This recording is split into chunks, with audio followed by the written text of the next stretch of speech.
are you? My name is Jill Ruth, and today I have another very deep, thought-provoking poem for you. It is called Last Supper. I know what it's like to sit down to dine. You think you're among friends, but that thought was not right. Smiles and friendly, with tall glasses of wine, yet plotting against you with hypocrisy and lies. Their whispers and snickers are passed left and right, as you're about to face the worst moments of your life.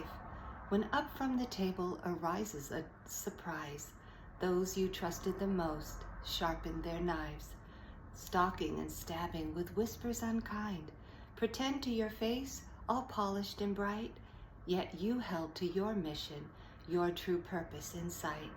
This dinner, this gathering, proving the truth, this table, your last supper with those who aren't true.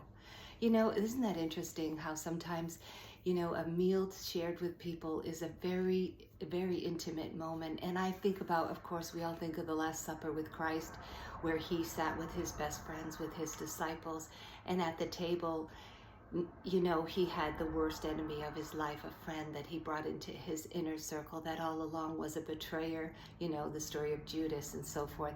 And it's interesting because the writings of Solomon mention dinner and tables a lot.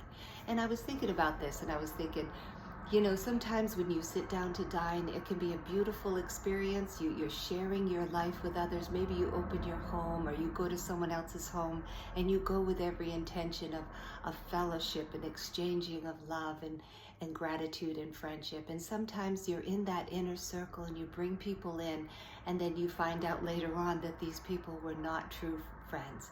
And so that's why I write these poems. I like to express the things that we've all gone through. And as I was thinking about this poem, I was thinking about so many writings in the book of Proverbs. The writings of Solomon address the table. Like this one verse that talks about put a knife to your throat if you're a person given to appetite when you go to someone's house, because even though they may say eat, eat, eat, but their heart is not with you.